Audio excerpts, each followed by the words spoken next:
Super കൺമണി സീരിയലിലെ latest promo വിശേഷങ്ങളിലേക്ക് എല്ലാവർക്കും സ്വാഗതം. അങ്ങനെ കൺമണിയുടെ ജീവിതം വീണ്ടും സങ്കീർണമാകാൻ തുടങ്ങാണ്. തൽക്കാലം അവളൊന്നും പക്ഷെ അറിയുന്നില്ല. അവൾ നടക്കാൻ പോകുന്ന തൻ്റെ കല്യാണവും തൻ്റെ എല്ലാം ആയവൻ്റെ കൂടെയുള്ള ജീവിതവും സ്വപ്നം കാണുകയാണ്. എന്നാലും കൺമണിക്ക് തൻ്റെ ഏട്ടൻ കല്യാണം എങ്ങനെ നടത്തും എന്നുള്ള ഒരു ചെറിയ ആശങ്കയുണ്ട്. മനോജിൻ്റെ ജോലി നഷ്ടപ്പെട്ട കാര്യവും അയാൾക്ക് ഒരസുഖം വന്ന കാര്യമൊന്നും കൺമണി അറിയുന്നില്ല. അതറിഞ്ഞാൽ അവൾ ശരിക്കും തകരും. ശ്രീനിയും മനോജും കൺമണി വിഷമിക്കരുതെന്ന് കരുതി ഒരിക്കലും അതൊന്നും പറയുന്നില്ല. തൻ്റെ അനുജത്തിയുടെ കല്യാണം നടത്താൻ വേണ്ടി മനോജ് ശരിക്കും വിഷമിക്കുന്നുണ്ട്. ആരോട് കടം ചോദിക്കണം എന്നും എങ്ങനെ കാശ് സംഘടിപ്പിക്കണം എന്നും അറിയാൻ വയ്യാതെ അയാൾ ശരിക്കും വിഷമിക്കുകയാണ്. അതിനിടയ്ക്കാണ് ധനലക്ഷ്മിയുടെ വക മനോജിനിട്ടുള്ള കൊട്ടും. കൺമണി ആ സമയത്ത് അവിടെ ഉണ്ടാകാതിരുന്നതാണ് ധനലക്ഷ്മിയുടെ ഭാഗ്യം. അല്ലെങ്കിൽ അങ്ങനെയൊന്നും ധനലക്ഷ്മി ചെയ്യാനായിട്ട് കൺമണി അനുവദിക്കില്ല. മാനസ അടങ്ങിയല്ലോ, ഇനി തടസ്സങ്ങളൊന്നും ഉണ്ടാകില്ല എന്ന് തന്നെയാണ് കൺമണിയുടെ വിശ്വാസം. മാനസയും വരുണും തന്നെയാണല്ലോ ഭീഷണിയായിട്ട് മുൻപിൽ ഉണ്ടായിരുന്നത്.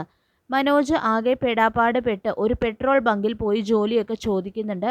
അവിടുത്തെ മുതലാളിയുടെ കാര്യങ്ങളൊക്കെ പറയുമ്പോൾ കെട്ടിക്കാൻ കാശില്ലെങ്കിൽ രജിസ്റ്ററായി കല്യാണം നടത്തണമെന്നൊക്കെ അയാൾ പറയുന്നുണ്ട്. കൃപയാണെങ്കിലും ആകെ സന്തോഷത്തിലാണ്. തൻ്റെ ഏട്ടന് പറ്റിയ ഒരാൾ തന്നെ തൻ്റെ നാറ്റൂന്നായിട്ട് വരാൻ പോകുകയാണല്ലോ എന്നൊക്കെ ഓർക്കുമ്പോൾ കൃപയ്ക്കാണെങ്കിൽ ഉത്സാഹം കൂടുകയാണ്. അവൾ കൺമണിയുടെ വീട്ടിലെത്താണ്. സുജാതയും കൂടെയുണ്ട്. ആ സമയം കൃപ എന്താണ് ഇനി നമ്മുടെ അടുത്ത പ്രോഗ്രാം എന്ന് അറിയോ എന്നൊക്കെ ചോദിക്കുമ്പോൾ അടുത്ത പ്രോഗ്രാം എന്താ, ഇവരുടെ കല്യാണം എന്ന് പറയാണ് സുജാത.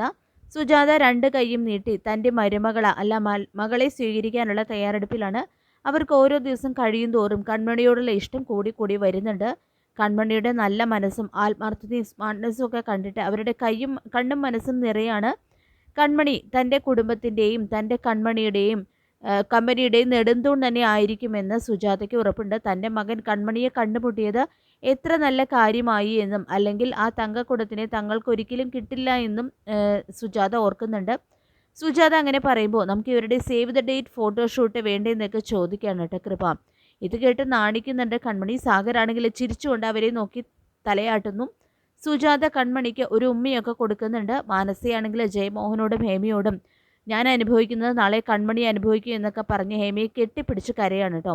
ഇപ്പോൾ ശ്രീനിവാസനാണെങ്കിൽ കൺമണിയോട് മാനസയെ സൂക്ഷിക്കണമെന്നും എന്തും ചെയ്യാൻ മടിയില്ലാത്തവളാണ് എന്നൊക്കെ ഓർമ്മപ്പെടുത്തുന്നുണ്ട്.